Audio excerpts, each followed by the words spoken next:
I suggest we start our own new normal. In a country where there are big questions over what people can say, a true normal. This is beyond any kangaroo rig court. These are dark times for our nation. This is some third world bullshit right here. Court handed the conspiracy theorist a nearly $50 million punishment, a possible warning to conspiracy theorists like him. They're trying to make you afraid of things like critical race theory or the apocalypse. I think it sets a precedent. All it takes is one jury actually change human behavior. And it's been a long time in coming. At some point, we need to start asking what the hell happened to all the money that we had. Duh. Media dividing us by colors, white or black. Duh. You believe in Jesus, these days Christians get attacked. What's going on here? Freedom's dead, if you have an opinion, take it back. Shame on you. They put the world in a state of chaos, economy crashing and massive layoffs. Black against white or it's left versus right, divide and conquer and control is the payoff. Shame on you. It's absurd, outrageous. And you know it. What are we afraid of? What actually are we afraid of? What is freedom? Asserting the rights that you know you have, doing what you know is right, and being willing to accept the consequences. That's freedom.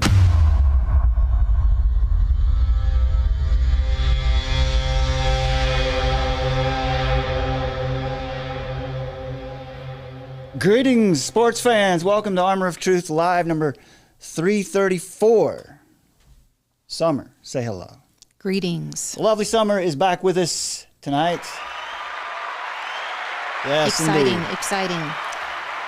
That was a little intro for you to remind you that we have a backup channel called True Normal TV, and last night we ran a little experiment doing impromptu shows over there. Keep an eye on True Normal TV for something new soon. Okay. Let's get started because don't let anyone mislead you. Okay? Don't let anyone try to convince you that this is not an issue of importance or that it's just a false frontman to distract everyone from the real New World Order. Because this is it. I prefer to call it Communitarianism, which is a devilish blend of fascism and Communism, where individual rights are relinquished or given up for the so-called greater good in order to establish the new order or the new society. But right now, there is a crypto-communist takeover of Western civilization occurring that disguises itself as a freedom movement to save our democracy from oppressive Christian nationalists. But don't let that terminology throw you off. What they mean and who they intend to eliminate from society is the white working class. And that doesn't necessarily always mean white people. It just means privilege. It actually means it includes black Americans, Latino, Hispanic, Pakistani, Indian, Russian, Asian, and Chinese Americans like Lily Tang Williams. Anyone who loves liberty and knows that rights are God-given and secured by the government, not given by the government, but secured by the government. And anyone who understands that bottom-up cultural norms are what make a nation strong, not vague, deceptive, and divisive top-down cultural revolutions. I'll show you a couple of things that are going on around the world right now. First of all, here is, was this from today, Summer, this video of this huge crowd? I believe it is. For Harris. Freedom News TV. Yeah, so this is a, as far as we can tell, it's a real image of a real campaign rally for Kamala and her new vice president pick. Tim Walz. They call him Tampon Tim. Why? I call the duo Harry Walz. Right on. Harris and Walz. Because Harry Walz is one of our favorite preachers, right? Yes. Harry Walz from the Master Seminary out there in West Coast. Sunny Cal. So she, look, and I wanted to show you guys this because it's important that we don't sit this one out. That's a real crowd. That looks like, no, I don't know if or it might be a real crowd. Yeah, they might be. Maybe they're paid to be there. Whatever the reason is, there are a lot of people there. Okay, so we need to be taking this serious right now. All right. It's okay. It's okay to hate communism. We don't hate communists, but we hate communism. It's all right.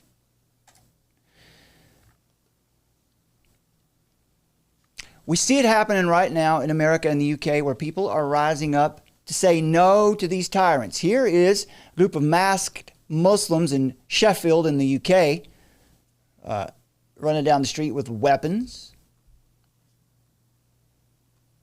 These reports emerged of masked individuals described as Muslims roaming the streets with knives and machetes, as well as in other areas in the UK.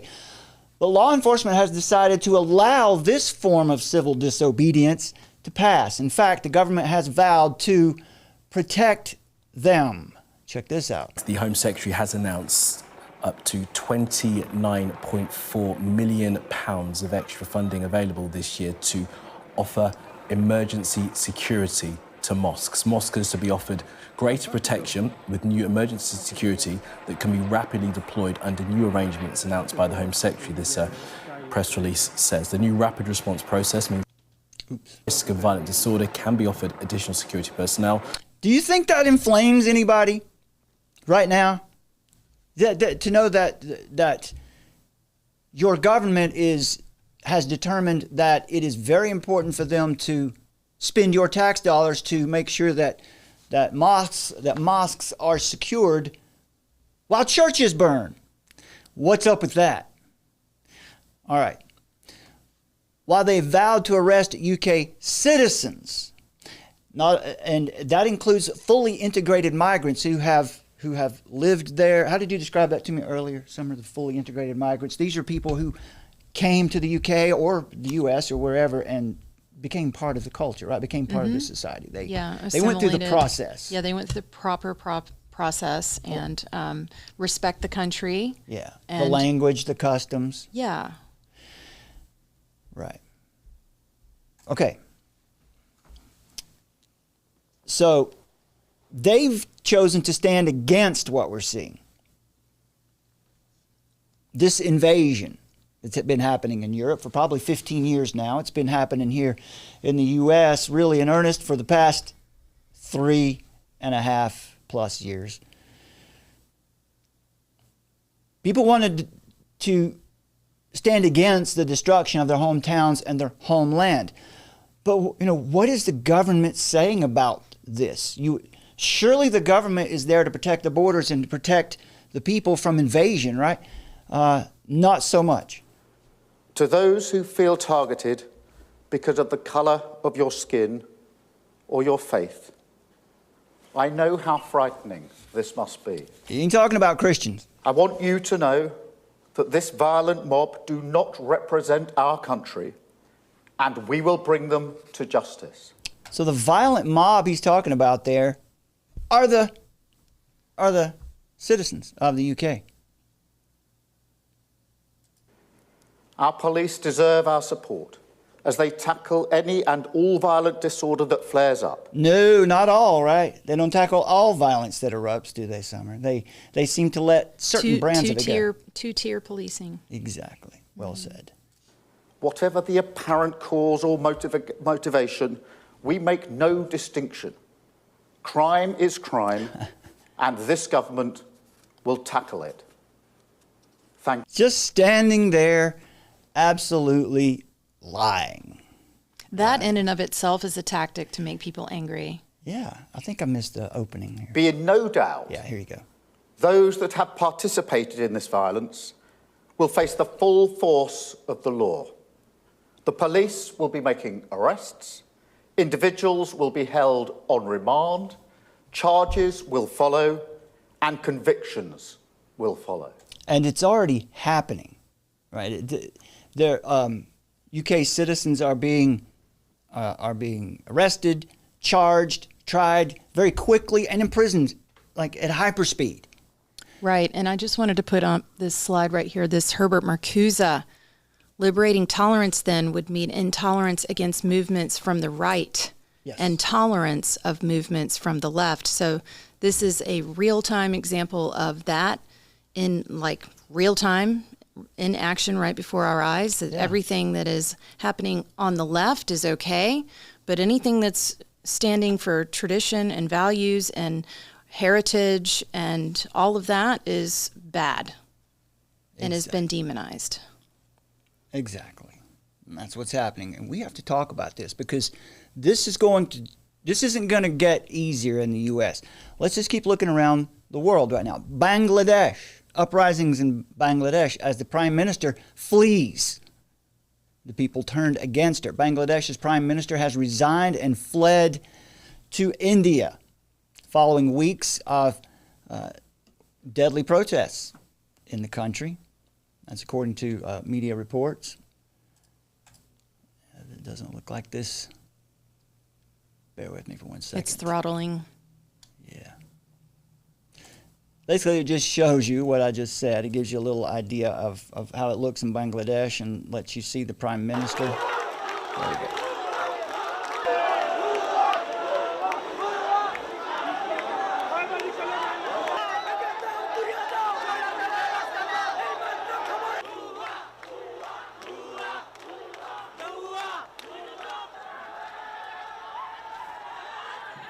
Now, it's difficult to know what this actually is.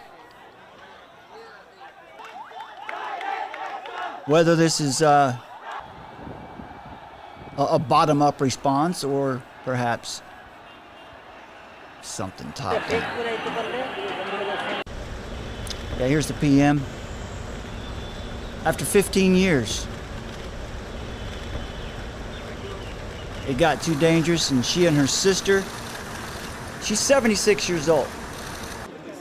She and her sister took a military helicopter and flew out of there to West Bengal, an eastern state in India.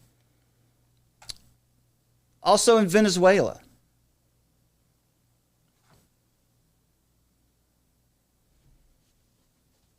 You see this? And Maduro has announced a ban on social media. Oh, here's Bangladesh too. What we see here are this was Bangladesh right here too. They're pulling down the monuments. It's reminiscent of Iraq.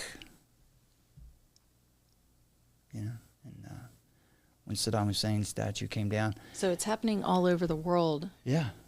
These symbols that represented people's heritage and history, and it's being toppled. Yeah, and we're not sure exactly what to make of this in Bangladesh, whether or not they're responding to some authoritarian takeover or that's what's happening. But what we see, this is interesting right here, Summer. Check this out. You didn't see this earlier, but this is why I thought I would show this, because it's interesting. What they're doing, students are protecting the Hindu temple. Students of Islami Chhatra Shibir, I'm sorry if I didn't say that correctly, but guarding a Hindu temple in Chakaria, Upazila. Students guarding other Hindu temples in these 4 pictures. So we see examples here of people protecting their culture. Anyway, that's the story that we're getting. This is very important for our conversation today because we're talking about cultural revolution. We're talking about camps, Kamala camps, right, for you and me. Well, you know, it sure sounds an awful lot like the article that we put out today, the 4 oaths or the 4 olds. Yeah, I'm gonna share that with you guys in just a minute. There's an old saying, an old Chinese proverb, right? It says that the first bird to fly out of the forest gets shot. I heard that. It's kind of like the squeaky wheel gets the grease, but it's the opposite of that, right? And the idea there, of course, is you can't be assertive or a leader or stand out from the crowd in a collectivized culture. So we see, we'll get to that in just a minute. In Venezuela, Maduro announces a ban on social media. Why would he do that? Why would he need to ban social media? Also this.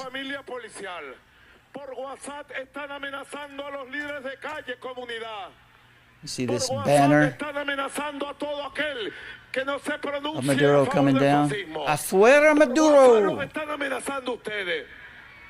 I don't know, does that mean burn? Retiro voluntario, progresivo y radical de WhatsApp. It's all about progressivism, isn't it?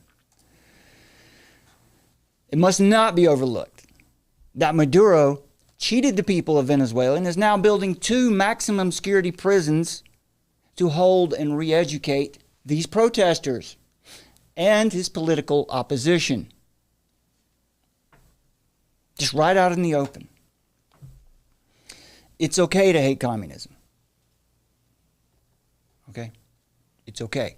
Communism is a dead letter. But the people who've absorbed its terrible lies did not get that memo. And they believe that totalitarian tactics are necessary to get and keep their positions of power. That is because they have no arguments. They have no good reasons. They have no real support. They have to coerce everything. What they do have is a lust for power, and they have the delusion that the ends always justify the means, when the ends are more power for them and less liberty for you. But freedom-loving people all over the world, especially here in America, are under attack as the crisis stage of generational psychological warfare is now fully underway, meaning that they're not hiding it anymore. Now, they aren't yet using the exact terminology of their dead red idols, but they are without a doubt, unapologetically, communists. Their words and deeds prove it. And they have captured the executive branch of the U.S. government and are now looking to land the knockout punch to our constitutional republic as the Democratic National Convention looms and Kamala Harris and Tim Walz begin their campaign to take the White House for good. Make no mistake, if that dastardly duo is installed next January, America will undergo the most radical change since her founding.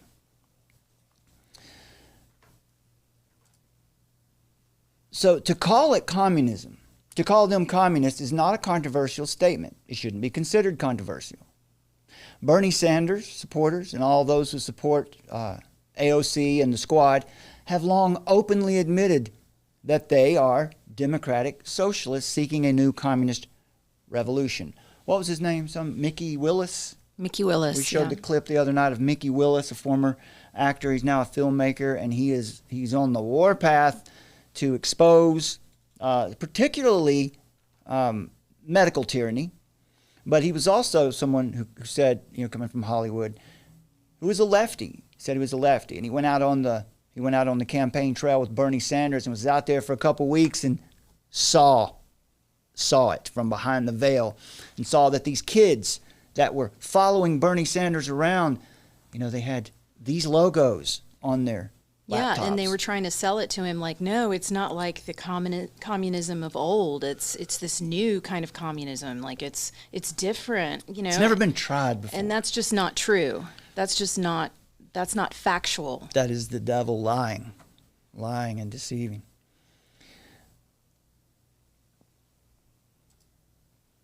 Listen to the words. Listen to the language here of Harris. It has to be about a goal of saying everybody should end up in the same place. And since we didn't start in the same place, some folks might need more. Equitable distribution. Giving resources based on equity, understanding that we fight for equality, but we also need to fight for equity, understanding not everyone starts out at the same place. So there's a big difference between equality and equity. Mm-hmm. Equality suggests often everybody should get the same thing. Well, that often assumes everybody started out in the same place, as opposed to equity, which is everyone should end up in the same place. And if you then understand not everybody started out in the same place, you understand some people need more. So we all end up in the same place. So the concept here is clearly, it's theft. It's anti-Christian. People often will say, yeah, well, communism, that perfectly fits with the message of Christ, and especially the early Christians who gave so much of what they had, to support the people around them. That's very true, but those people gave it voluntarily, right? Jesus didn't come to make the government redistribute wealth all around. Christians give voluntarily and willingly, but there are rules to charity. A man provides for his own home first, and then people of the faith, and then as you have opportunity, others. So don't let anyone give you that weak argument. Let's listen to more rhetoric here. Well, here's an announcement of Walz and Harris picking Walz.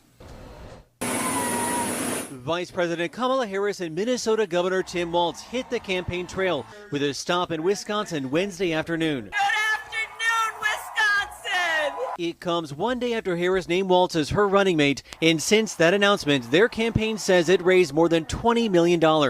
I couldn't be prouder to be on this ticket to help make Kamala Harris the next president of the United States. Meanwhile, about 3 miles away in the same state, and I think we ought to say to Kamala Harris, you are fired. Your policies didn't work, your agenda doesn't work, and it's not what the American people want. Ohio Senator J.D. Vance, former President Donald Trump's VP pick, rallied supporters. He, too, also made 2 stops today, with the first... Good morning, everybody. ...in Shelby Township, Michigan. What? I want to show you this, too, because I hope they show the clip of where Vance showed up on the tarmac and called out where Kamala Harris's plane was sitting. Kamala Harris is telling all of us by selecting Tim Walz is that she bends the knee to the far left of the Democrat Party. It comes as... And that's not enough, is it, Summer? That description is not enough. Right. The far left. That's not specific enough. These are communists. Mm-hmm. They're just... Yeah. Dyed in the wool. Well, let's listen to for more evidence of that. Let's listen to Minnesota Governor Tim Walz, now the presumptive vice president if Harris was to win. Let's listen to him talk about the Black Lives Matter movement. And then we'll hear something from his wife, which is just insanity. Society that does not put equity and inclusion at the center of it is certainly going to eventually come to the places where we're at. This is a moment of inflection. It's a moment. I got to stop. Equity. They keep saying equity. I just want you to understand what equity means. It means taking from you and giving to someone else based on what they decide the need is. Of real change. It's a moment that those folks who are out there demanding this are not going to take a commission or a report. They're going to want fundamental change. And that is what I think that's one of the exciting things in the midst of all this. You can feel a sense of optimism coming back. Can you? Interesting. Listen to Tim Walz's wife. She's going to be talking here about how she felt. Remember, they're in Minnesota. He's the governor of Minnesota. So she's going to be talking about what went down in, I guess it was in Minneapolis when, after George Floyd died and the city was burning, police station was being burned down. Surely that bothered her. Surely that was a bad moment, right? I would say those first days, when there were riots, I could smell the burning tires. And that was a very real thing. And I kept the windows open for as long as I could because I felt like that was such a touchstone of what was happening. How about that? Right, she enjoyed the smell. James Lindsay tweeted out, demons are attracted to the smell of burning tires, apparently. Thank you very much, B.O. So the very first executive order Governor Tim Walz signed upon taking office was to establish a council on diversity, equity, and inclusion. And not only that, Walz traveled to Communist China every year from 1996 to at least 2003 after receiving a special work visa from the Chinese government, and later he honeymooned in China with his wife because he's infatuated with the communist dictatorship. All right, that alone isn't enough, right? But how about this?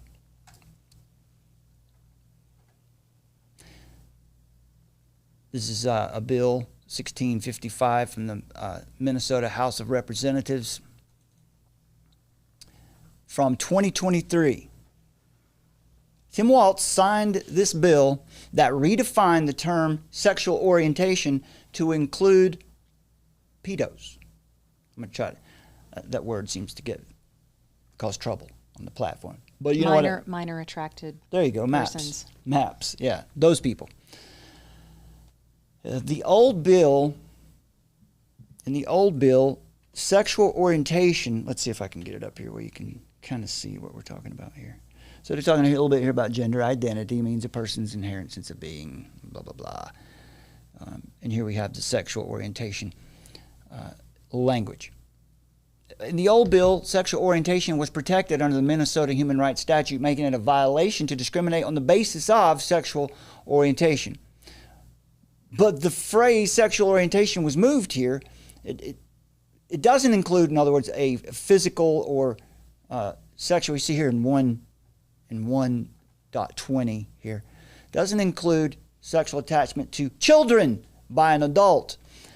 That's been stricken out. The bill then passed, and the committee was, it was adopted, and now MAPS, minor attracted persons, that's just another sexual orientation like being gay or straight.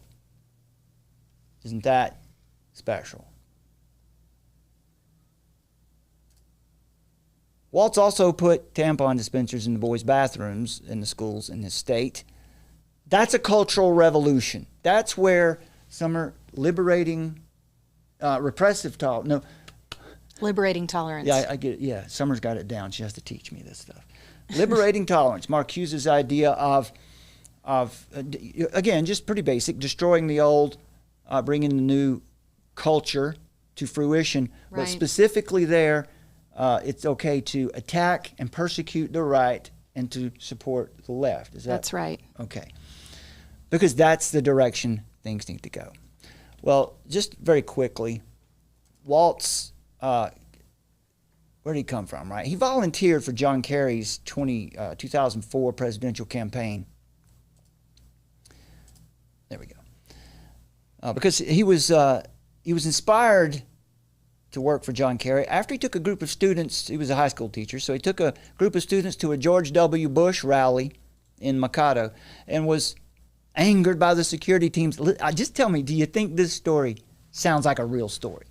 He took a group of students to a George Bush rally, and the security team questioned them about the students' politics after somebody saw a John Kerry sticker on a student's wallet.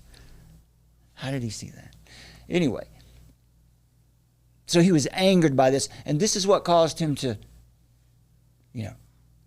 turn for Kerry, I guess. He was appointed soon after that to be Kerry's campaign coordinator for his county and district, and coordinator of vets for Kerry. There's also a controversy going around right now where Tim Walz made a claim of military service, combat service. There's no record of that. You call that's something that's called stolen valor, when people claim that they had an experience in military that they did not have. It's extremely offensive to those who have served in combat. So there are other stories. I won't share them here because there's just too many to name, where he's just been involved in a lot of shady stuff, been caught in lies, and I don't think it's really necessary to dredge up too much of that from the past when we've got so much to work from right now. But one last point. Walz was trained by a group called Wellstone Action, used to be called, now it's known as Repower. That's a training organization for aspiring leftists that indoctrinates them to communist ideology. It wasn't when it first started, but with the name change, it became this bastion of what shall we say, far left tactics. Now, stay tuned with us because we're going to get to the camps in just a minute, the Kamala camps. But first, I really want to share this silliness with you. Here's Ben Stiller for Kamala Harris. He had a comics for Kamala fundraiser. Let's just listen to this. I'll let you hear what he says. I just want to let you know I'm going to match your $150,000 donation. Oh, that's cool. Okay. Make sure you tell everybody. Make sure everybody knows. Gonna put the house up for sale. Yeah, I know what you're thinking. Probably another funny guy here to tell you why to vote for Kamala Harris. But I feel like I'm different because I'm not a comic. You know, I'm an actor. I played Derek Zoolander. I was in Dodgeball. Exactly. I got my dick stuck in my zipper 25 years ago. If you're old enough to get he's that an actor, reference. so that's why we shouldn't believe him, anything that he's saying at I all. Speak. You can trust me. This is where You I'm can at trust me. You can trust me because I'm an actor. laughing on the Zoom. So I'll just wait. I'm laughing. Thank you. This looks like satire. Well, I mean, listen, I'll be honest with you. I love Ben Stiller. His movies are funny. He's a funny actor. I know some people might not agree with that. I mean, some people think he's a hack, but I haven't laughed any harder than I laughed at what's it called? Meet the Parents. Meet the Parents, yeah. Well, yeah, that's a funny movie, but honestly, you know, to see this though. I know. Also, the dude. Yeah, from the dude was from The Big Lebowski. Was like Jeff Bridges. Yeah, he was doing his part, and it seemed really insincere and stilted, but yet he's like in there supporting them. Yeah, there are many others too. Hollywood elites. Jason Bateman, who I love. I like to watch him perform too. Cecily Strong, D.L. Hughley. Those folks I don't particularly care about. But anyway, here's a couple more. This is going to be. Just listen to what he says. Genuinely excited about the potential to actually win this election. What's happened in the last couple of weeks, just the turning of the tide, and that Vice President Harris can actually win this thing if we all just rally around and really take advantage of this incredible energy that's happening. And I want just a decent person in the White House, a person who cares about democracy more than themselves, who doesn't lie, who's not there's no anger boxes and ticked rage. there. Yeah. Someone who cares about about people. Somebody who cares about people. All right. So that's but here's more. Let me give you this piece right here. Ben's going to talk about why this election's important for his daughter. I'm sorry. I got nothing except how I feel. But she's I mean, the fact that she's going to fight for a woman's right to choose, that's so important. I got to jump in there. Does a woman not have a right to choose? I think a woman has a right to choose whether she has sex. Does she not? Correct. I mean, unless she's been raped. That's a horrific. Yeah. Rape and abuse. That's a different thing. But when it comes to the jabs, you don't have rights to your body. Exactly, right. You don't get to choose. Right. Like, what about women? Do women get to choose when it comes to the jab? Do they get to choose what happens to their body then? Ben would disagree with that. So, anyway, let's, I'm getting to a comment he makes here at the end where he says he wishes he was black. That's just hilarious. I have a 22-year-old daughter who I know that's so important to. She's watching right now. Hi, Ella. So it's very important to my daughter that she has access to what they call reproductive rights, or has access to what they call health care. Very important. I mean, this is like a do or die issue. Meanwhile, it's a I deal got breaker. much better health care when I was living in Asia than over here. Yeah. Like by a long shot. Like the health care has gone down the toilet since I was out of the country. Well, yeah, and it's infested with all of this ideology too. Here comes. Listen to this statement here. This is just. Now, Ben is a comedian. He says he's not a comic. He's a comedic actor, and he's a funny guy. But listen to this. This is just silly.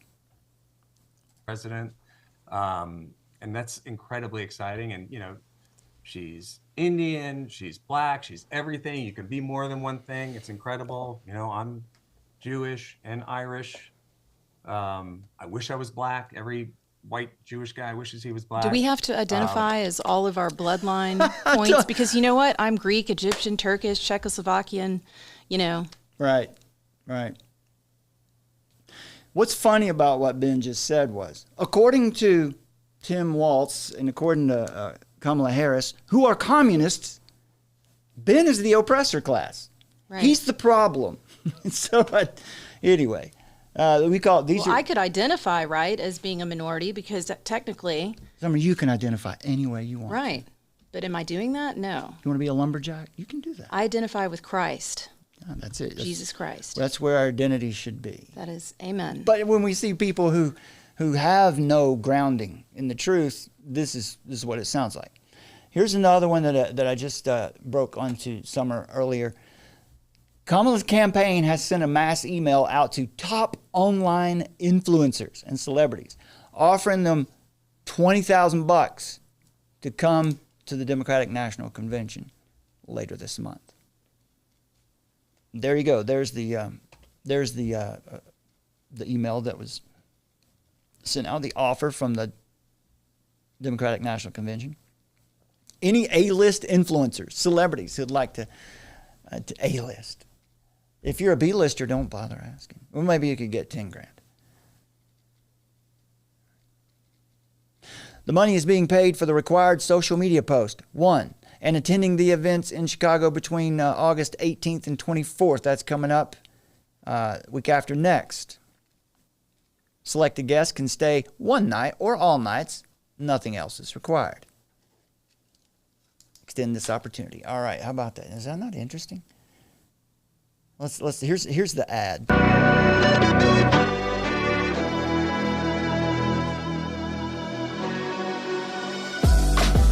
So Summer was asking me earlier, is it a real thing? Well, I mean, as far as we know it is. Here's the ad they put together. I'm so honored to be a part of the creators that the DNC, that they have established something new, a different lane for people to get information and content out there. And I'm glad that they're giving us our space to show content.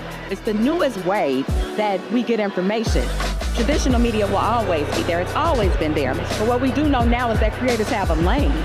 Your voice matters too. Even if it's on your phone, through your tablet, iPad, whatever you want to call it, with your camera on your shoulder, whatever you have a voice. And that is what I'm so glad that the DNC, they realize that. DNC 2024 Chicago is where you need to be, not where you want to be, where you need to be. Not where you want to be. I didn't hear that earlier. It's not where you want to be, where you need to be. Even if you don't want to be here, we need you to be here. Again, folks, they have no real grassroots support. They're literally trying to meme their way to the White House. And they already own the Marxist mainstream media, but clearly they understand that legacy media is dead as a doornail. So memes and TikTok, that's the way politics is done in this postmodern cultural revolution. This is also how politics are being done in this cultural revolution. Right here. Look, it's back. Look out. It's back. The Rona surgeon in Cali. It's time to bring back masks and hand sanitizer just in time for the election, isn't it? My Sharona. Hey, my Corona. Well, the article says, as the pandemic fades, many people have abandoned the basic tools for fighting the virus. I thought we followed the science. That's not what the science says. Masks and physical distancing and hand sanitizer and aggressive hand washing. Aggressive. I'm serious. Right there. Aggressive. Look, right there it says it. Aggressive hand washing. They're just having a laugh, man. Not just... They're having a laugh. It's not the place you want to be. It's the place you need to be. It's not just hand washing. It's aggressive. It might not be what you want, but it's what you have to do. Yeah, it's what you need. All right. Now, back to the communist tactics. Check this out. There we go. It's a little hard to see, isn't it? The FBI has raided Representative Andy Ogles, ostensibly over campaign donations, but this comes just days after he defeated one of the rhinos in a GOP primary. The rhino that's one of the Republicans who's just essentially a Democrat who really supports Democrat. What was it that you heard about this earlier? Did you read anything about this story earlier? Well, just that he was trying to file. I'm sorry, I can't think of the terminology. It's just slipped my mind. But he was trying to come against it was Harris. Impeachment. Yes. And so then all of a sudden they're trying to go into his background. Yeah. Because apparently he defeated one of their operatives And there was the investigation to impeach. So it looks a lot like some lawfare. Lawfare, right there. Here we go. The FBI raids home of representative trying to impeach Kamala Harris. Tennessee Congressman Andy Ogles faced scrutiny over his campaign finances and potential ethics violations. The FBI executed a search warrant against Ogles last Friday, the congressman confirmed. He's been facing scrutiny over his campaign finances for months. He said, though, that the FBI came and took possession of his cell phone. One of the local news channels said the same Nashville area local program that first reported the FBI search began reporting last year about discrepancies in Ogles' financial disclosure forms, including a $320,000 personal loan he allegedly gave his campaign. He finally admitted the loan was not real in May of this year when he amended his disclosure forms to confirm that he only transferred $20,000 to his campaign. But the point is that it's the headlines and it's the effect that it has on the mass population. Yeah, that's because many people are not going to go below the headline. They're just going to say, "Oh, he's being investigated by the FBI. He's a criminal." Like he's trying to impeach Harris, and then all of a sudden he's being hit with lawfare. So here's another case. And plus also with that situation in the UK as well that's going on right now with the riots and, how they're trying to squash that whole story and spin it in all these different directions. Yeah. But what's very suspicious that this happens now after he cruised to this primary election victory last week over a well-funded challenger after securing a coveted endorsement from the Trumpster. Okay, now, we set this up for you to make the point, right? Some of these people, they're not just leftists. There's terms. There are terms that we need to use, proper terms that we need to use for Harris and Walz and a lot. Instead of far left, we'll call them what they are. There are no fascists running for office. No. But there are communists running for office, and this is our. Our thesis is that they are using Maoist, Marxist, communist tactics. Yeah.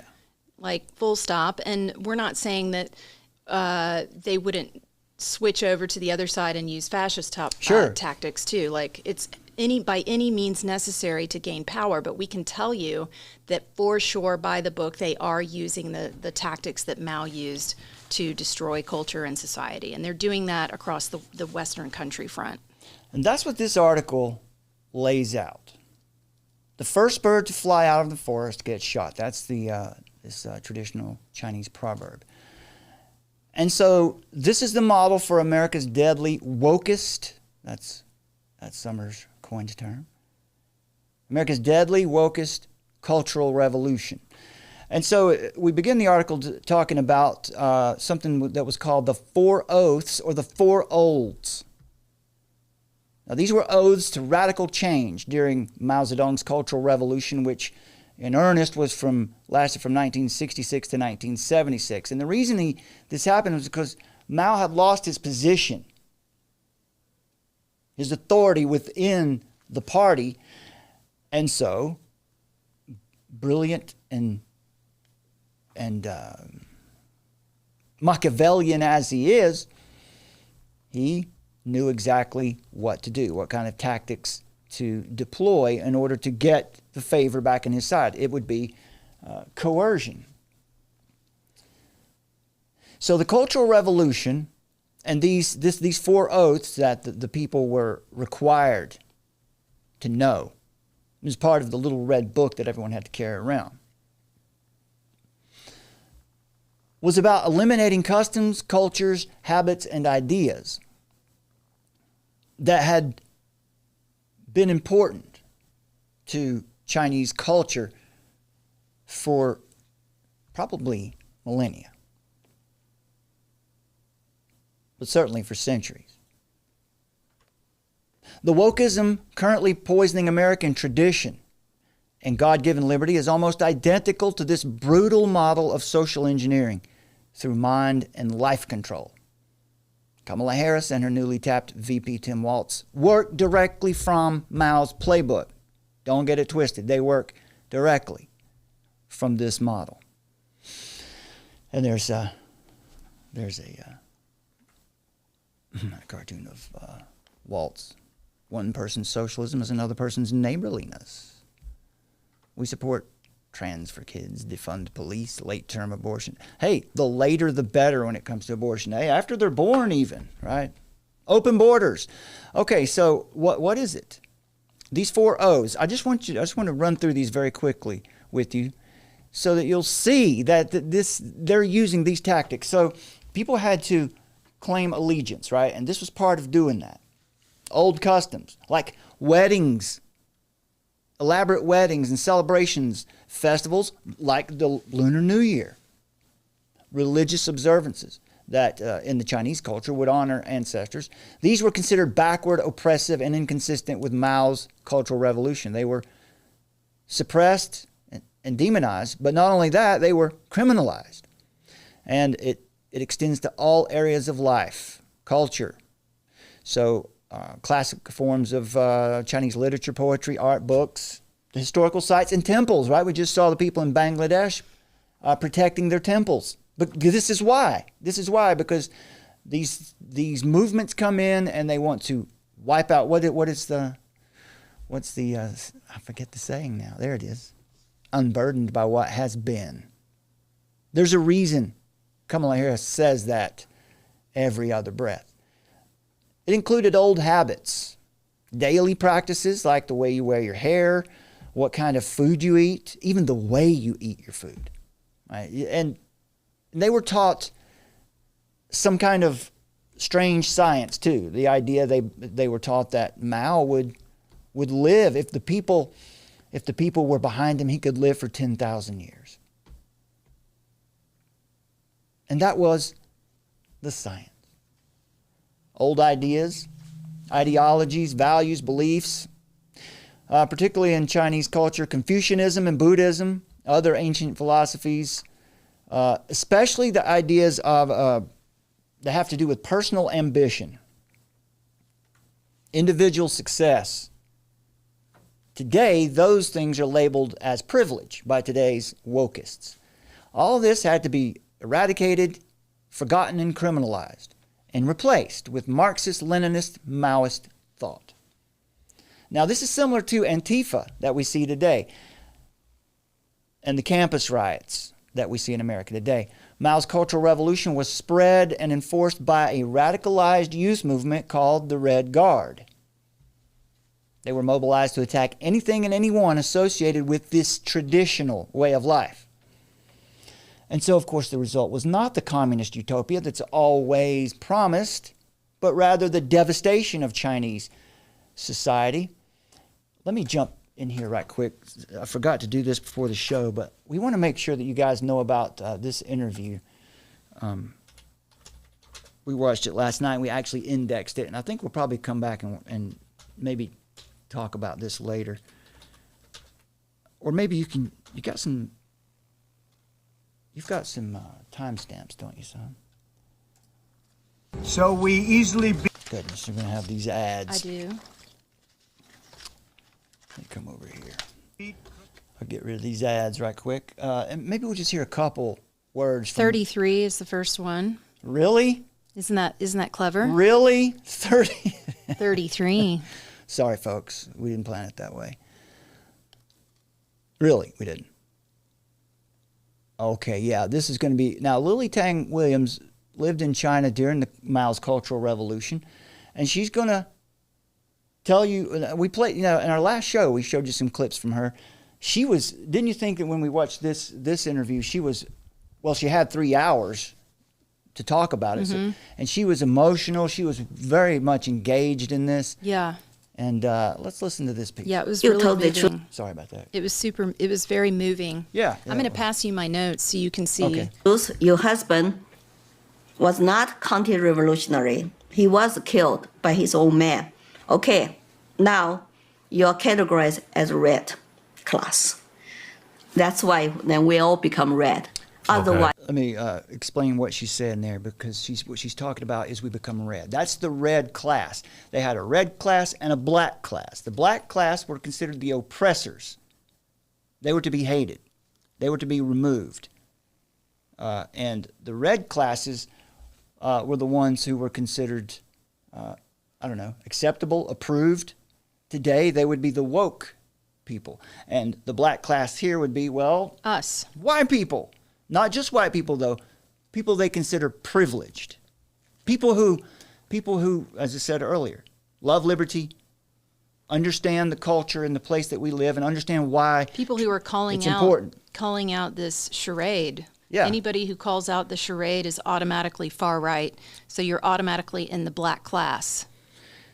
And so you have to reject everything about your past if you're in the black class. If you have one grandmother categorized as black, the entire family is black.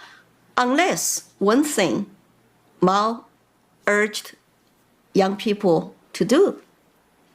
You can become red from black if you denounce your families. You come out publicly to say, my grandparents were born black, they were landlords, and I'm sorry, I apologize. I'm going to draw the line to denounce my families. I will change my last name, like from Tang to Wang, then I become red. Were a lot of people doing that? Oh, so many. Because young people don't know. Young people were brainwashed and they were pressured. They also totally trusting the propaganda. And Mao was like a god. We say every day, long live Chiang Mai Mao. Hold on little read books, long live Chiang Mai Mao, long live Communist Party. 10,000 years, double 10,000 years. I never challenged that. Like, is he God or is he human? No, I never asked that question. But we're just chanting every day. So the teenagers in the cities, urban youth, they were brainwashed and they were pressured. If you don't denounce your family, change last name, you can never join Mao's students' organizations. Like Young Pioneer, wear red scarf, red card, Communist youth member, and the Communist Party member were all the jobs, best jobs are all for those, Communist group members. And today on Google, you can see this one guy is in his 60s now. My uncle generation goes to visit this torture site where he saw his mother tortured to death by red guards and apologized to say, Mom, I was 16, I did not know. I'm sorry. Heartbroken. And I feel sorry for those people who denounce their families. Thank goodness I didn't do that, And he never got married. He feels public guilty all his life. But I believed what the party wanted me to believe. Black families, enemies of the state, torture them, throw rocks at them, send them to labor camps. And another horrible sight in my childhood memory is that. I'll hold it right there because we'd like for people, I guess we could share this link in the description, maybe. Also, in the Cultural Revolution, according to the Chinese official stats, which is going to be way more than this, but 40 million people starved in the Great Leap Forward, where Mao wanted to move the culture from an agrarian society to a modern industrialized society. 40 million people starved to death. And not only that, there were 20 million more people who were murdered because they were considered to be the black classes. Let's see, here's another. Yeah, so listen, now, when you understand what Marxism is, cultural Marxism, and we're talking about cultural Marxism, that term is more clear now because we've talked about here the fact that what Marcuse called the vulgar communism, which was the Soviet Union style. Mm-hmm. What happened was capitalism made life so good. People were so much better off that economic Marxism couldn't be sold anymore. So this shift was to identity Marxism, or what we see here today right now. Mao was doing identity Marxism, black classes and white classes. And today we call it cultural Marxism. Right. So I've got a slide up right now. So when you see about anti-imperialists, decolonialists, anti-racists, this is all the rhetoric that is completely in the playbook of Maoist Marxist tactics. How long is that video? It's not a video, it's just an image. Oh, yeah, maybe we can jump into that for a second. Oh, the degrowth. Yeah, it's in the history if you want to jump over. All right, let me play this last clip from Lily, because here she's going to talk about, we heard from Black Lives Matter, right? And they told you what they are. Made suicide. Even Deng Xiaoping's son, the leader of China, remember one of his sons committed suicide during the Cultural Revolution, jump off the building, become permanently handicapped, lost his leg. I hope history will never repeat itself, but unfortunately, the tragedies and the horrors of this Cultural Revolution is not being talked about, not being taught to our school kids, college kids, and how hard it is for me to see them waving a communist flag, like Antifa kids, BLM kids. BLM leaders come out to say, we are trained Marxist. Yeah. Do they even understand what that means? I think they do understand what it means at this point. I don't think they mind. I think they're very happy to see themselves in that light. Here's where she talks about the 4 O's or the 4 olds that we have for you in our article. I took the movie ticket and I watched Romania, I think, fighting Nazis, and loved the foreign movie, because when we're so pressed, we watch foreign movie, we saw foreigners in the movies, and especially we saw them hugging and kissing each other in the movies. It was like because in our culture, during Mao's Cultural Revolution, we don't show affections to each other. And we were not allowed to date. We're not allowed to wear pretty clothes. Like what I'm wearing today, a Chinese silk blouse, was banned because one of the 4 olds. Old culture, custom, ideas, and habits. When red guards loading door to door, people want to hide clothes like this or burn it and give away. Because if you get caught, you can go to strike sessions and go to labor camps, because you were capitalist, you were black class, because you had old stuff like this. Everybody is supposed to look the same. Girls look like boys. Approve hairstyles. They even approve your hairstyles? Yeah, I cannot leave my hair down like this, past shoulder. So you see my old picture online as a young pioneer, red guards. You have to braid your hair. I have pigtails, ponytails, or short hair. One single toy. So that's the total transformation, right? This is what she said in the last video we showed you. Barack Obama said we have to fundamentally transform America. Yeah. And she said, but I came here for America. Let's see. I'll look just for a second.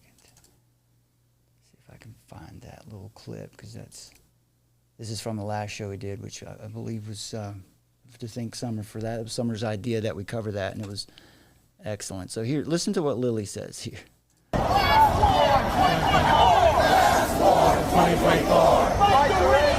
Hear that? Class War 2024.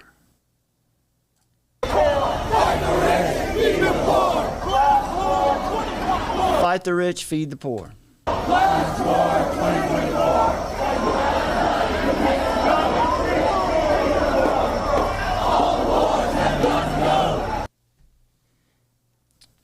that. That's all that was. That wasn't a clip, was it? Let's see. Yeah, here it is.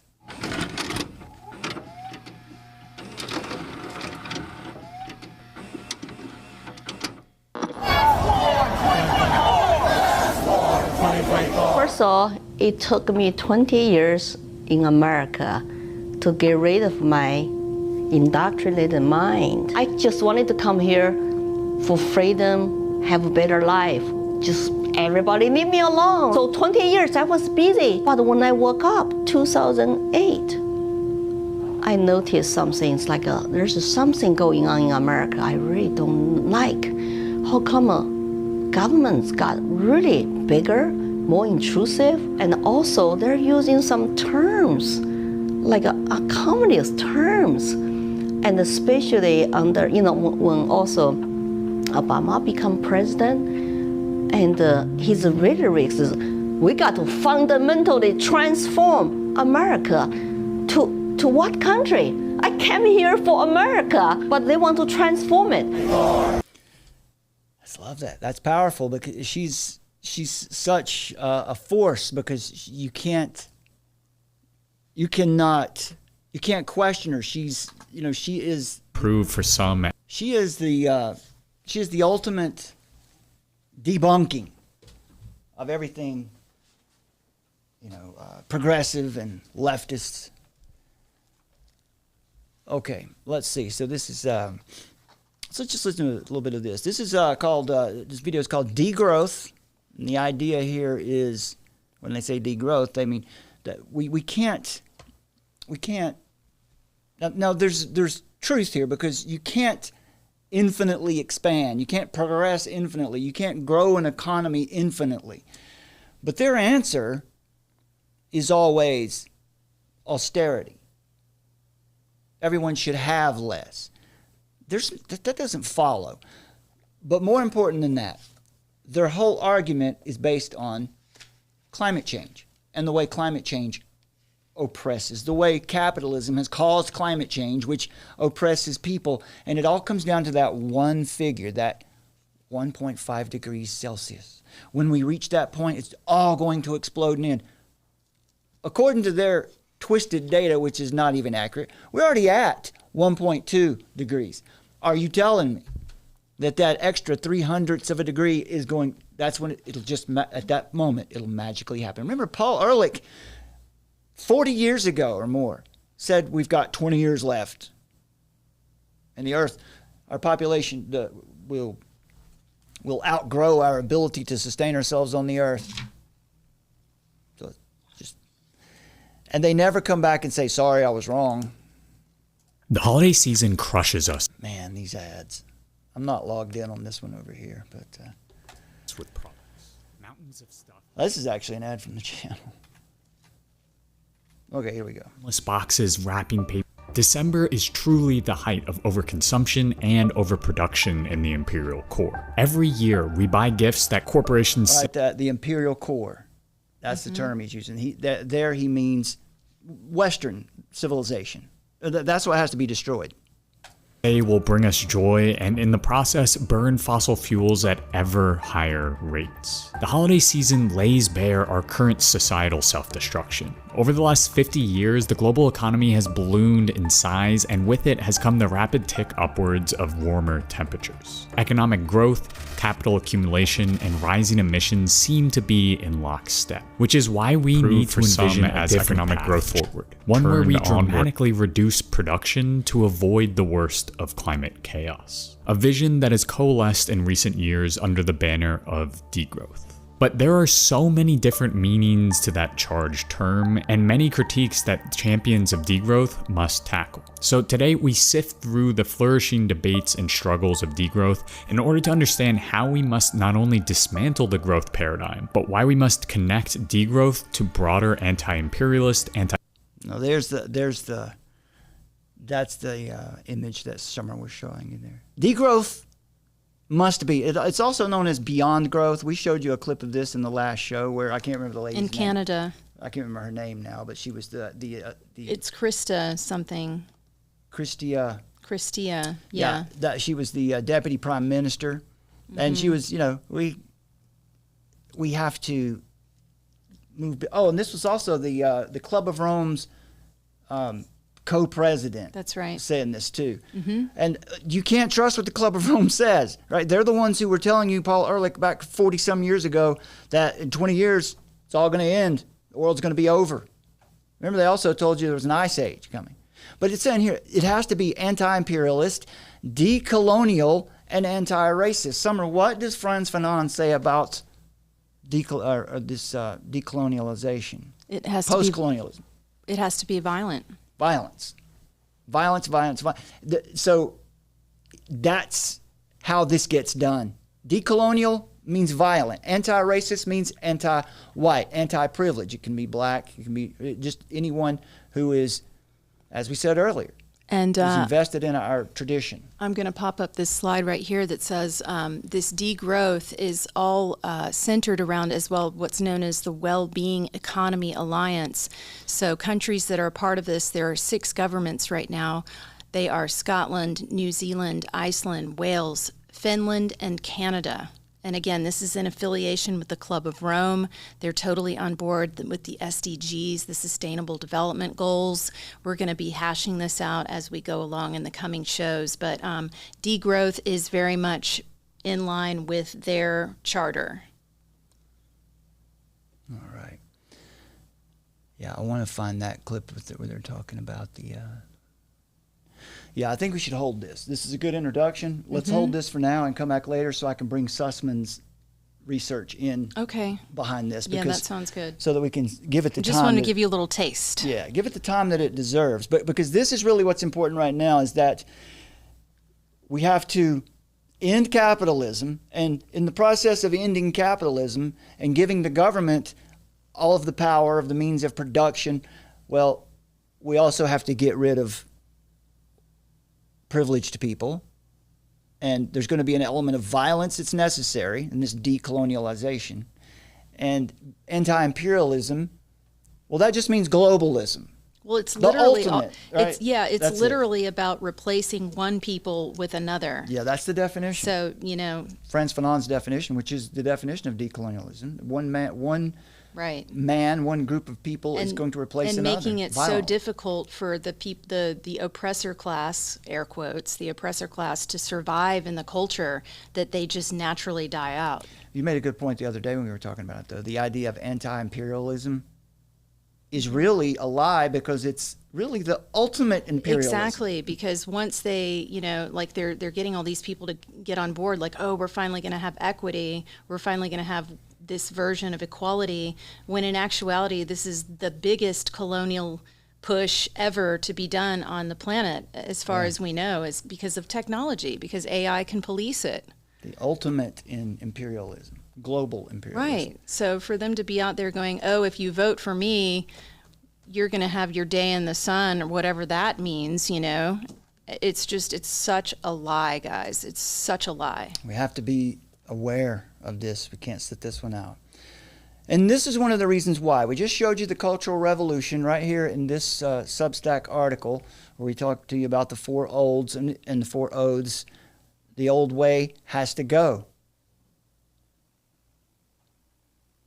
There are more examples from it. And we've got here also the biblical perspective on all of this. The call to righteousness and justice. The Bible provides the counter-narrative to all of this. And it affirms the value of truth, justice, and the necessity of standing up for what is right, even at personal risk. And that's what you see people like Tommy Robinson doing right now. These guys know that they're probably going to end up going right back to prison, but it's worth it to them to fight for their nation. Micah 6:8 says, "He has shown you, O mortal man," God has shown you what is good. And what does the Lord require of you?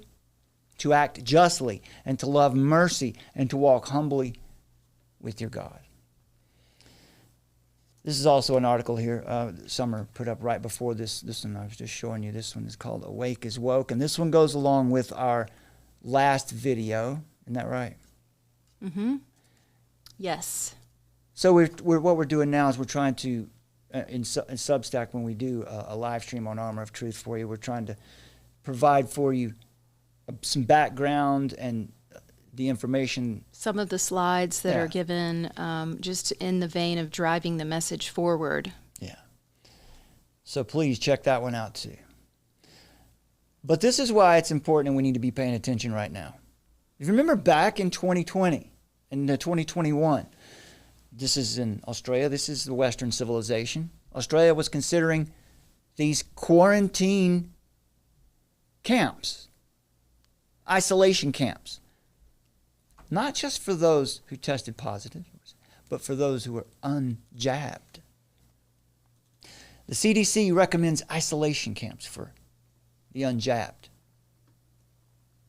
That was in, we showed this, there is a video on this channel. Somehow it's still there, I don't know. It's called, the title is COVID camps. I forget the number of that video, but it's there.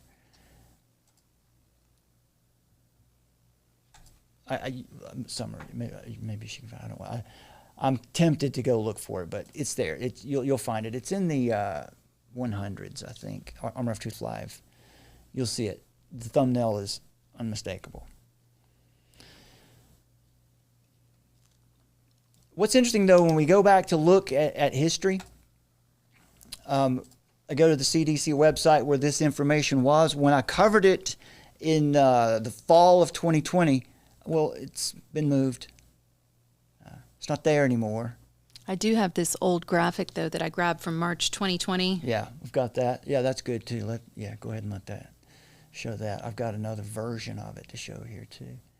Yeah, here's pop back over here for a minute and check this out. Here is from FEMA's website. Region, states, and territories. This is just, now this isn't anything to do overtly anyway with camps, but it does show you how they've got the country broken down into 10 regions in the continental United States and the territories. All right. Right, and it's based on where the airports are. That would be the one you've got there. Is the FEMA camps is more. It's more remote. It's broader. Okay, because this is also 10 different locations. And here's an example of FEMA camp locations. Now, this one might be closer to the airports model that we were just talking about. Right, and here's a link to thepeoplesvoice.tv, list of every known FEMA camp and their locations. Again, you can see the breakdown, the 10 regions there. Do you live near a FEMA camp? So I don't know about you, Brad, but I think for president, don't you think we should vote for the dog man? Well, now just be transparent about things, you know. That is. We can all see what we're actually getting into. Exactly. I think you should leave that there for a minute because I would prefer the dog man over these communists, I think. Now we're joking around here, folks, but still, this is serious business, you know. We got to make light of it every now and then, right? Because we can't be. Right, we're Christians. We don't fear these people. Listen to this from. This is from Canada. Listen to this. Back in 2020.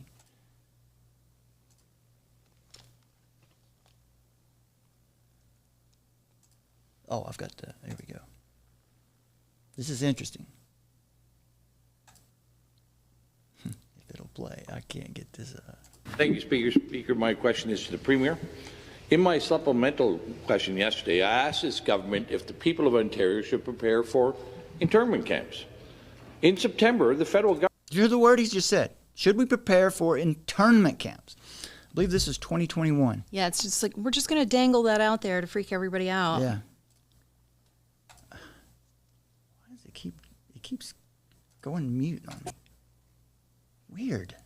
Contractors to supply, provide, and manage quarantine isolation camps throughout every province and every territory in Canada. These quarantine isolation camps, however, are not limited to people with COVID, but provide a wide latitude for many people to be detained. Surely this government is aware of the intentions to build these isolation camps from coast to coast. And my question to the Premier is, how many of these camps will be built, and how many people does this government expect to detain? Question. Government House Leader. Thank you, Mr. Speaker. It is very true that when people leave the country and when they come back in, that the province is suggesting, and the federal government, in cooperation with the federal government, we are suggesting that people isolate themselves. That has been a practice that has been very successful. Not only. Oh, it's for your safety, right, Summer? This is just for your safety. Look, it's not anything nefarious. We're just trying to protect people from the unwashed, from the sinners, from the black class. Exactly. Wow, this is weird. Across Canada, and we will, of course, be redoubling our efforts to make sure that the people of the province of Ontario remain safe. Remain safe. That is a word you need to pay attention for. You need to listen for that word, because when they guarantee safety, they're guaranteeing something they can't guarantee. People in government, this is something, the concept to keep in mind.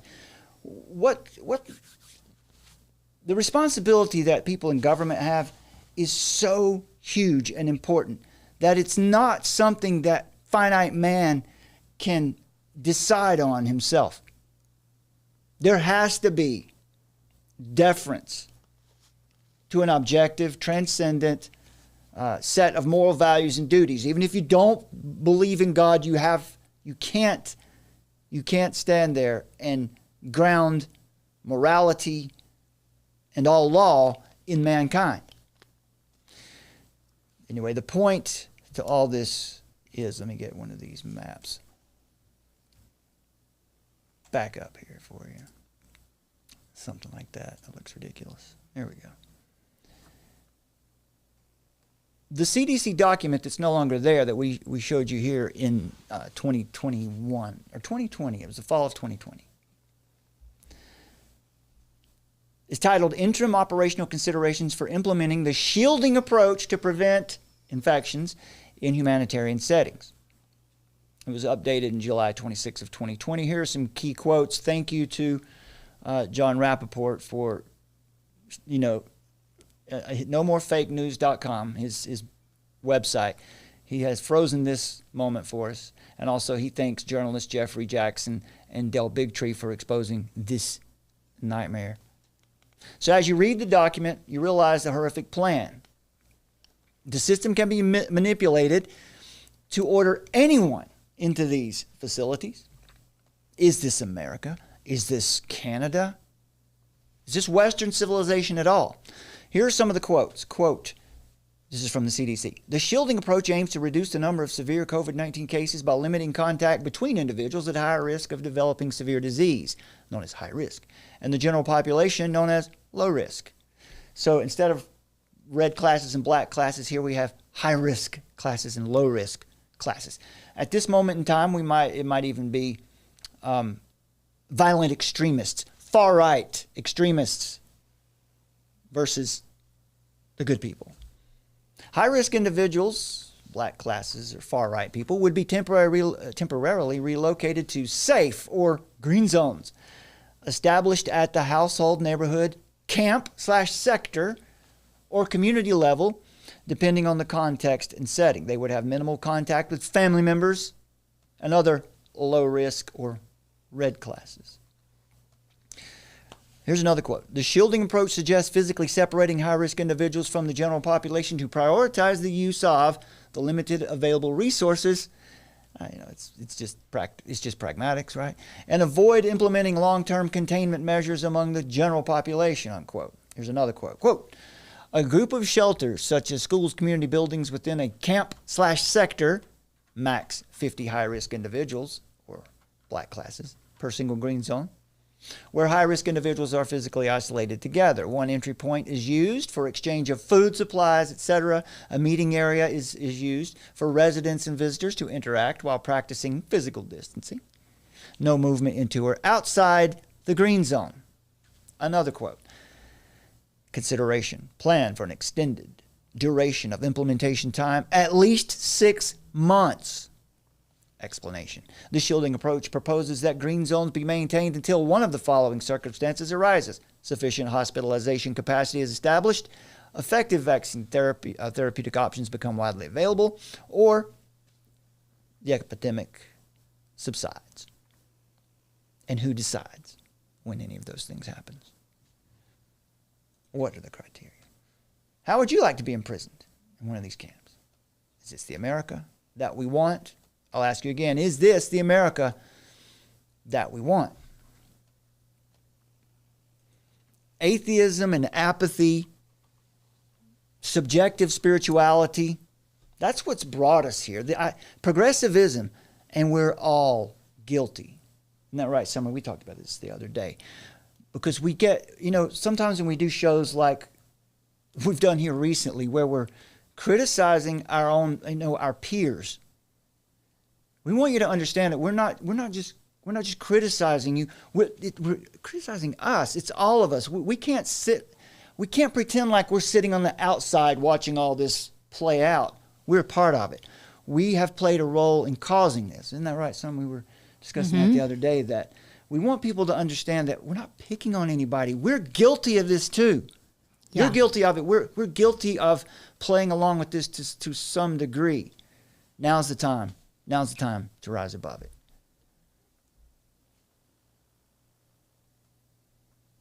There's no transcendent truth in this totalitarian regime. Their truth is always changing. The goalposts are always moving. All over the world today, we see the result. What happens when God is rejected and everything is permissible? The highest authority is whoever has the power. Mimetic desire is a theory of how human beings react to one another. It was first described by polymath anthropologist René Girard. Human beings, as it turns out, are very predictable. Our actions and our thoughts and our emotions can be easily managed. It's even possible, and we've seen this pattern in history, that the right stimulus can elicit a response where groups of human beings will support and participate in their own enslavement. This is well known by the scientific establishment, the scientific elite, and they take advantage of it to maintain their position in power.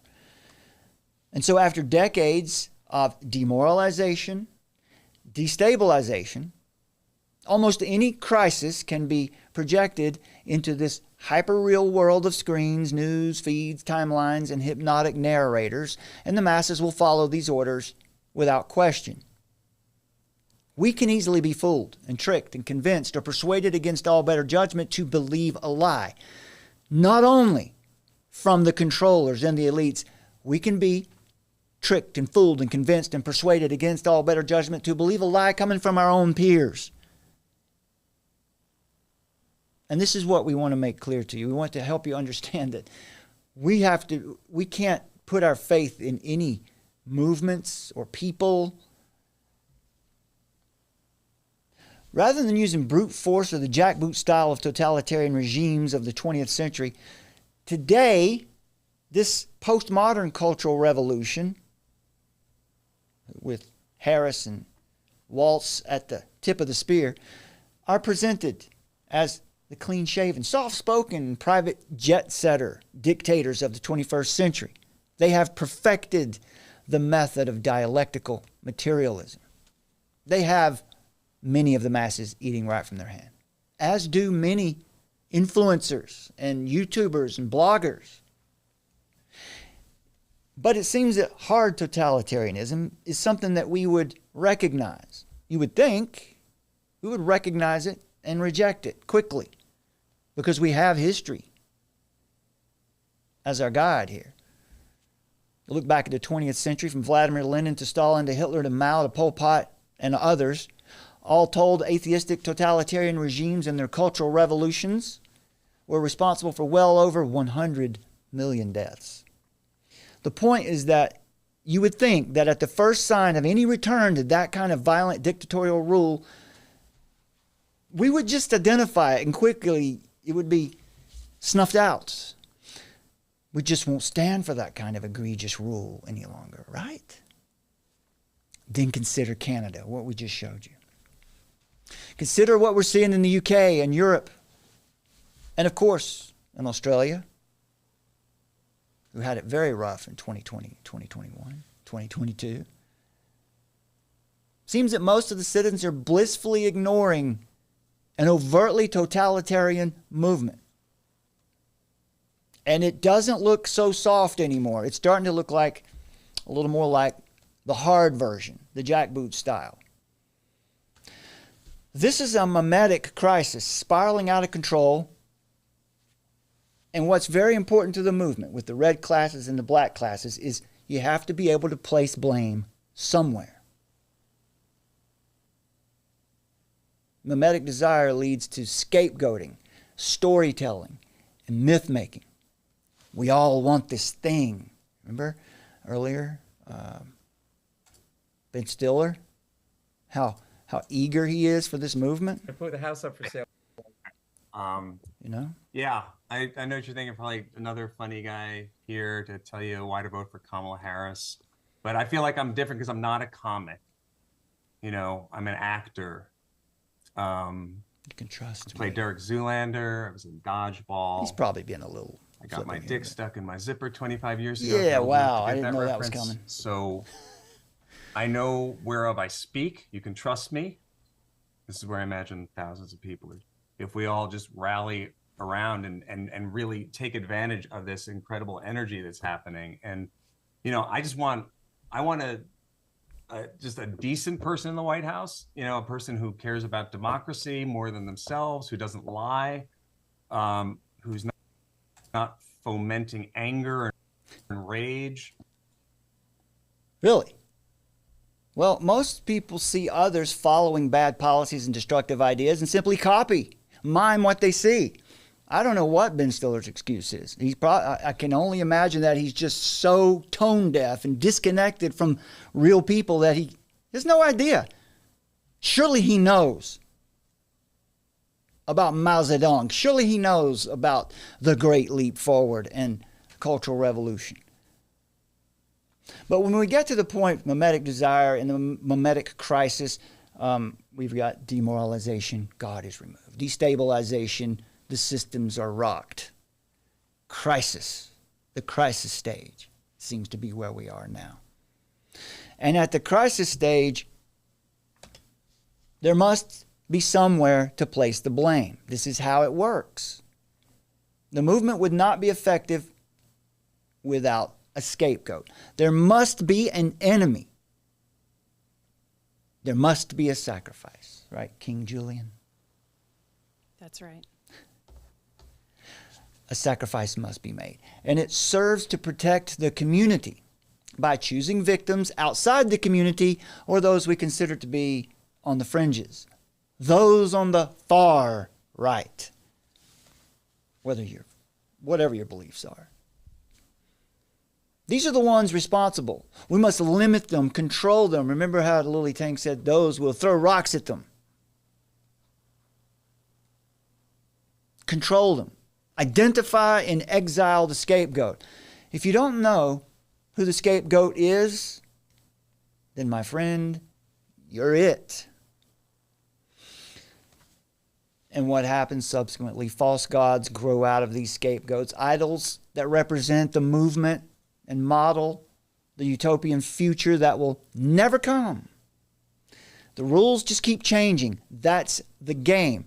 Karl Marx said that religion is the opium of the masses, the opium of the people, that rulers use religion to control people by promising them if they obey and behave now, they'll be rewarded in the next life.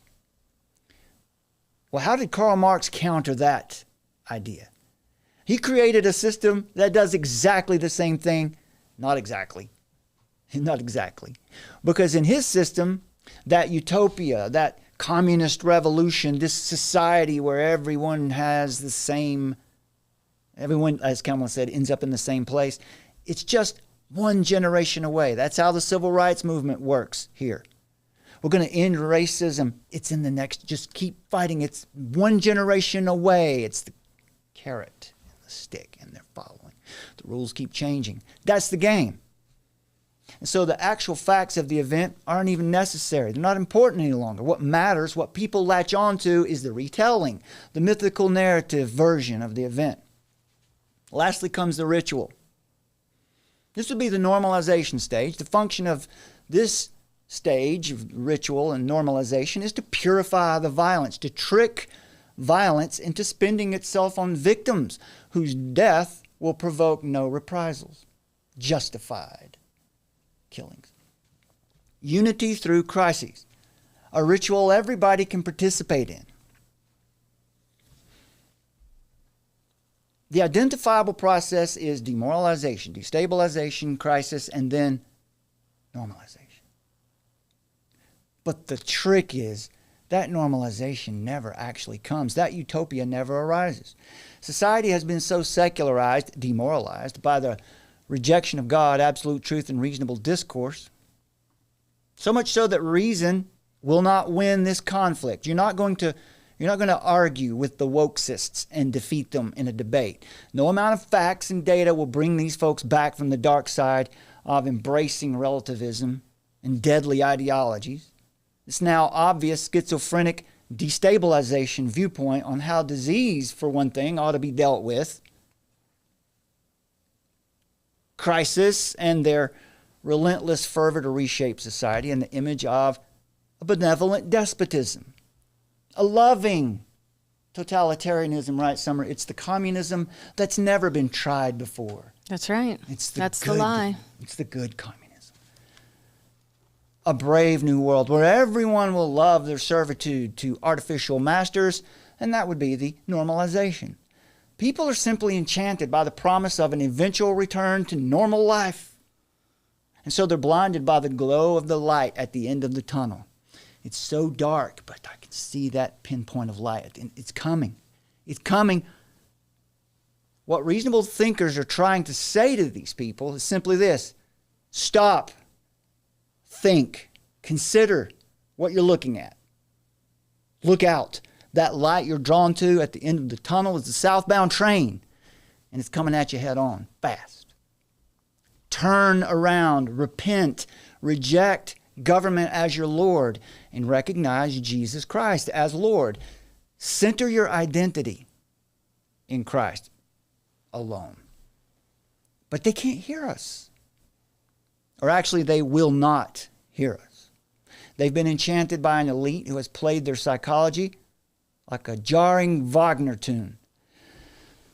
Think March of the Valkyries, with its jarring sense of urgency. Marching forward into something, but where are we going? Mesmerizing them with trauma bonding, crisis after crisis and promise after promise. Today, the world is the hostage who's fallen in love with its kidnapper, specifically here in America. That's wokeism. Global Stockholm Syndrome. And even the best among us have fallen for the ruse, fallen under the spell of fear, promises of hope, more fear, more promises, more fear, and more, and on and on. This is not the way. Repetitive stories of fear and hope, crisis and normalization, thesis, antithesis, and a new synthesis where the former way of life is eventually rejected by the people because they have swallowed the lie, which is this. We all know it was just far too dangerous when people were free to express their God-given rights. Look at what racism and disease and damage to the environment that caused. Liberty is dangerous. Capitalism is oppressive. Never mind all the evidence to the contrary. These controllers are using us against one another. Make no mistake. We're doing this to ourselves. That's why it's important that we understand our role in this now. Because our neighbors, and I'm talking about the church now, the part of the church that is bought into this ideology, this false ideology. Our neighbors are loving us right into slavery to man. Those who have power, control of the hyperreal, the screen that we can't peel our eyes from, the media that's owned by a handful of men who don't care about you, are leading our own colleagues, neighbors, and friends with fear and false hope into a new Reich. The new order of equal slavery for all. What will we do? What can we do? Turn, repent, reject it, turn to Christ, because wisdom begins with fear of the Lord. There's no benefit, there's no value in fearing mankind.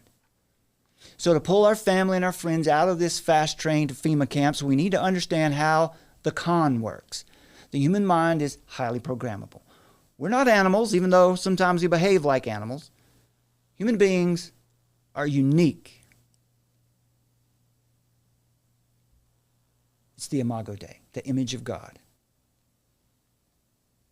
We're the only creatures who modify our environment to fit our needs. This is an act of dominion, which our Creator and Savior gave to us when He gave us this creation to inhabit and to control, to work. Evolution cannot account for this uniqueness in humanity. However, the creation and all its creatures, including fallen human beings, evolution has nothing to say about why that's the case. There is where we can boast of unity and equality. And there is the only place where we can boast. We are hopelessly fallen creatures in need of the Savior. Having rejected the will of God, we're now apt to give our absolute allegiance to some human authority, or to sit back and just allow them to take it. And that's not what Jesus commanded us to do before He ascended. We share this fallenness with other human beings, other creatures who bear the image of God. And we also share this fallenness with the earth itself. The account of the fall in Genesis tells us that creation is also fallen. So our fallen nature leads to habitual behaviors that do not always work in our favor. We all share a creation that is finite, and because our nature is not inherently good, as Rousseau and some postmodern thinkers assert, we seek to possess more than our neighbors, and we see a new thing or practice that we covet or we're convinced we need, whether it's valid or not, and we seek to possess it. Toys are a great example. I love the example of 3 kids in a sandbox and 2 toys. That's where you can see the nature of humanity.